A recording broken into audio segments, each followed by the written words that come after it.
Hi everyone and welcome back. Here we don't tell shiny stories, we'll tell the ones with scars. Stories of falling apart, of finding strength, of standing again. Stories that remind us we are never alone in this. Today we step into quiet rooms of career, into lies hidden behind closed doors for months, sometimes years. This is the story of a social withdrawer, or Hikikomori, and the fragile, hopeful path back to the world.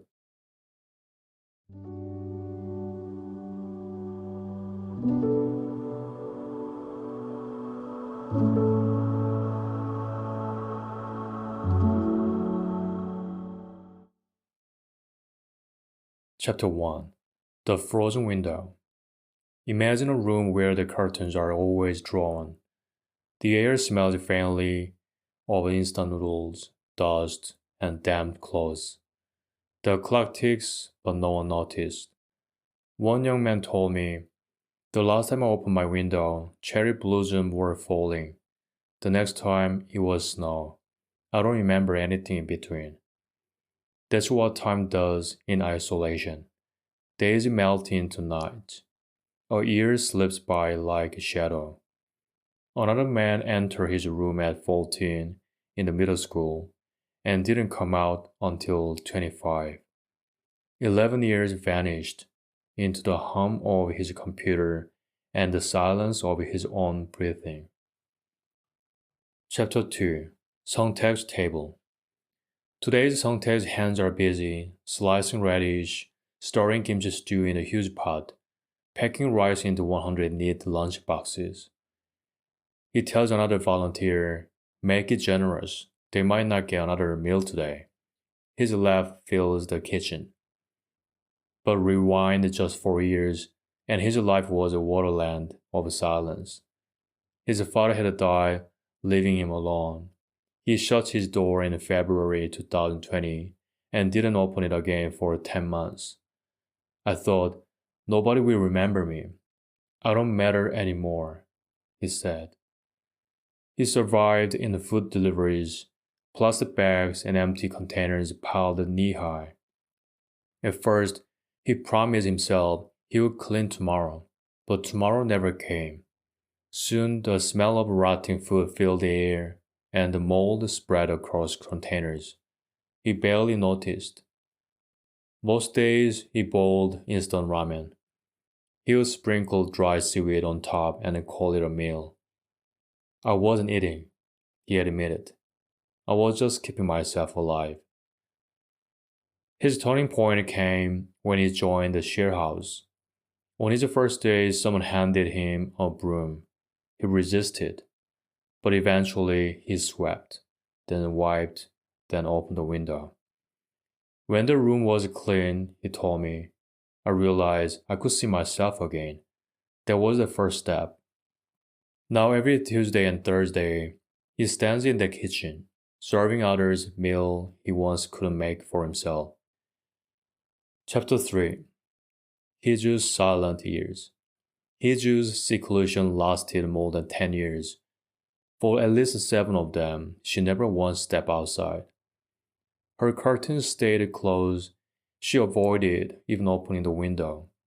I thought, she said, if the neighbors saw me, they would see how dirty I was, how filthy my room had become. They would judge me. Her room was small but suffocating.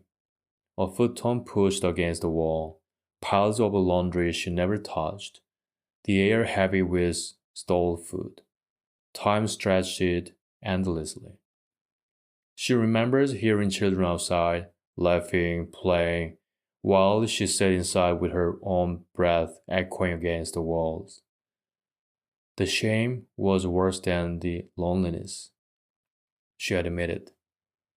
But one day she stepped out, not for herself, but because she realized others were suffering the same way she had. Today she works with young people still in hiding. When I tell them my story, she said, their eyes widen. They realize they're not the only ones. And I remind them, your past isn't weakness, it's a strength. If I made it through, you can too. Chapter 4. Kim's Small World. Kim's seclusion lasted 6 months, short compared to others, but long enough to scar. Her world shrank to the size of her bedrooms. She timed her meals around her family, sneaking into the kitchen only when no one was there. I ate fast, quiet, like a thief. She said, I didn't want anyone to see me. She asked her mother to buy her a whole carton of ramen. She stacked it in her room like a wall, eating packet after packet when hunger came. There was no schedule, no breakfast, lunch, or dinner, but eating when her stomach ached, just sleeping when her eyes gave out. Now she's trying to push back into society. A trip on the subway feels like a marathon. Ordering coffee feels like climbing Everest. But she keeps whispering to herself, one more step, just one more step. Chapter 5. Park's Seasons of Snow. Park's story is one of the lost seasons. For 5 years, she rarely left her room. Her day and night reversed. She would sleep at dawn and wake at dusk. At some point, her body stopped keeping track of time. I thought it was summer, she said. I wore a short-sleeved shirt. I opened the door, but it was snowing. I didn't even know what season it was anymore. Her room became a dump. Literally. Plastic bottles, takeaway boxes, bags of rubbish, stacked until there was hardly a path to her bed. She wanted to clean, but every time she tried, her hands froze. I told myself tomorrow, always tomorrow, but tomorrow never came. Sometimes, late at night, she would bolt outside in a panic. The cold air would slap her skin, but the fear of footsteps or faces would send her running back inside. I deleted every contact after graduation, she admitted. I couldn't bear for anyone to know that I had disappeared. Chapter 6. Roots of Seclusion. So why do so many retreat? For some, it's family. One young man recalled, my father flipped the dinner table because the soup was cold. He shouted, threw things. I thought, if I stay in my room, at least I'm safe. For others, it's the outside world. School violence, bullying, humiliation.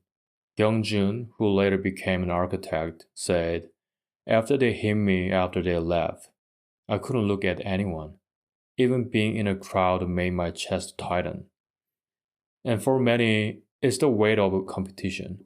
In Korea, one explained, if you slow down, you're crushed. Better to disappear than to be trampled. Chapter 7. The families left outside. For parents, the pain is a door that won't open. One mother remembered asking her son after 8 years of seclusion, are you thinking about dying? His reply, yes, please just let me go. She said, I begged him. I cried. I apologized, but he only grew colder. He was tired of my tears. Families often try breaking down doors, forcing their children outside, but that only deepens the fear. Groups like Pi Not Down Youth now teach parents patience. A quiet knock instead of the slammed door. A calm word instead of desperate cries. Chapter 8. Share homes, share healing. Recovery often begins in the shared homes. At first, the silence rules. The air is tense, heavy, but slowly, little things shift. Someone says, it's your turn to wash dishes. Another replies, okay. They eat together, they argue about cleaning. They wake up at the same time. For many, it's the first routine they've had in years. One resident told me, anything is better than home. Home was suffocating. Organizations like K2 International once ran these homes, offering both shelters and jobs. But when COVID hit, funding dried up, doors closed, many fears slipping back into seclusion. Still, survivors like Yu Sung-gyu fight to keep this space alive. If they go back home, the cycle repeats. He said, we can't let that happen. Chapter 9, Kyungjun's Return. And then there's Kyungjun. As a teenager, bullying drove him into hiding for 3 years. He thought he would never recover. Even my voice betrayed me. I stuttered every time I spoke. How could I work like that? But today, he stands in the conference room at a world-famous architecture firm, pointing to blueprints on a wall. His colleagues listen, his voice doesn't shake. I still feel fear, he admits. But I learned, fear doesn't mean I can't live.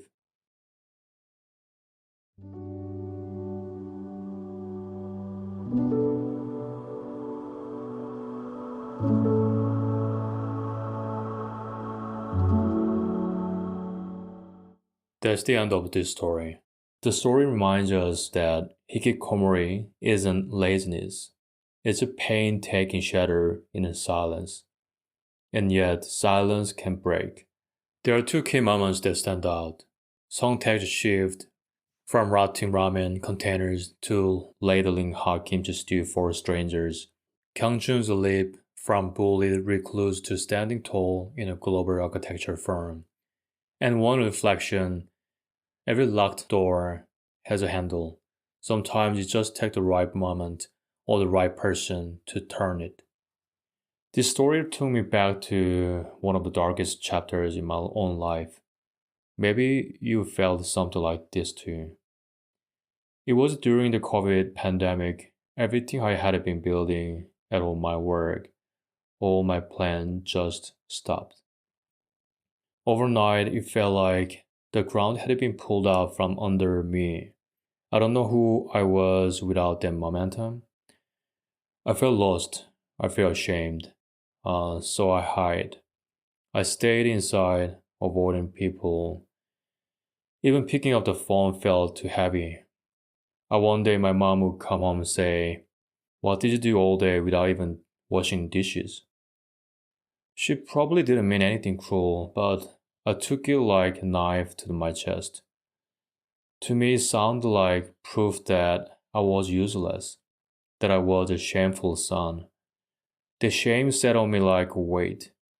Every regret, every mistake I ever made, they all came rushing back. I hated myself for being so sensitive, but I couldn't stop it. And at night, I would lie in the bed and think, please, just don't let me wake up tomorrow. But here's the thing. After a couple of months of that, I realized something. The longer I stayed inside, the harder it would be to ever come back out. That terrifies me more than anything. So I forced myself to take one step. I found a job somewhere I had to show up, somewhere I had to be around people. At first, it was uncomfortable. I felt like everyone could see my shame. But little by little, I started to breathe again. Working gave me a thread to hold on to. The dark part of me didn't disappear. It still shows up now and then. But it's manageable. And unlike these stories today remind us, it's not about perfect comeback. It's about one small step, one shift, one decision to keep moving forward. Psychologists call this temporal disorientation. When long-term isolation literally rewires the brain's sense of time. That's why days and seasons vanished. And research shows recovery is strongest in a community. Eating together, cleaning together, living side by side. Because healing doesn't happen in silence. It happens in a shared space with small routines and mutual care. If you or someone you love feels stuck behind a closed door, don't wait for a miracle. Start with one thing. Open a window, wash a plate, share a single meal. These small actions are not small at all. They are the first bricks of a bridge back to life. Remember, We are going to die soon anyway. But until then, we are not alone.